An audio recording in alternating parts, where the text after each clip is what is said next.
పన్నీర్ జిలేబీ చూడ్డానికి చాలా అందంగా, తినడానికి టేస్టీగా, జ్యూసీగా ఉంటుందండి. చాలా చాలా బాగుంటుంది. చాలా ఈజీ రెసిపీ, చాలా సింపుల్ కూడా. మీరు కూడా ఒకసారి ట్రై చేయండి.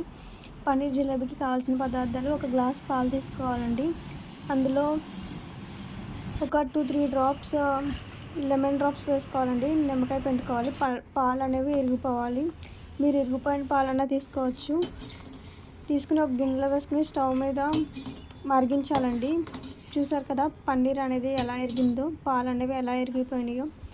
అండ్ దీంట్లో 1:3 రేషియో వేసుకోవాలండి. 1% పన్నీర్ ఉంటే 3% ఆల్ పర్పస్ ఫ్లోర్ వేసుకోవాలి. మైదా వేసుకున్నాను నేనైతే. 1:3 రేషియోలో వేసుకోవాలండి.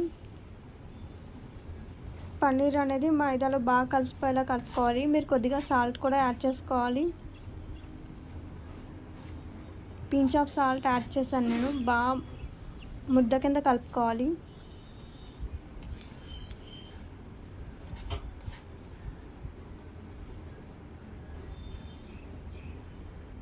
చూసారు కదా, పిండి ముద్ద కింద కలుపుకున్నాం కదా, అది చిన్న చిన్న బాల్స్ కింద చేసుకుని జిలేబీ కింద చేసుకోవాలి.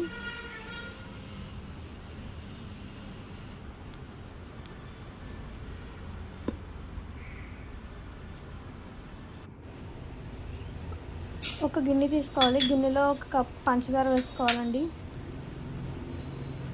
అందులో కొద్దిగా వాటర్ యాడ్ చేసుకోవాలి. స్టవ్ ఆన్ చేసుకొని గిన్నె పెట్టుకోవాలి. ఆ పాకం అనేది మీకు గులాబ్ జామ్ పాకం ఎలా పెట్టుకుంటున్నారో ఇది కూడా అలాగే పెట్టుకోవాలి. అందులో ఫ్లేవర్ కోసం కొద్దిగా ఒక 3 ఇలాచీ వేసుకోవాలి. పక్కన ఇంకో స్టవ్ ఆన్ చేసుకోవాలి. బాండి పెట్టుకోవాలి. ఆయిల్ హీట్ అయ్యాక మనం ఇందాక తయారు చేసుకున్న పన్నీర్ జిలేబీ ఉన్నాయి కదండి, అవి ఒక్కొక్కటిగా వేసుకోవాలి. ఫ్లేమ్ అనేది స్లో ఫ్లేమ్ ఉండాలండి. హై ఫ్లేమ్ అయితే మాడిపోతాయి. స్లో ఫ్లేమ్ మీద చాలా జాగ్రత్తగా వేయించుకోవాలి. ఎర్రగా వేయించుకున్న పన్నీర్ జిలేబీని పంచదార పాకంలో వేసుకోవాలి.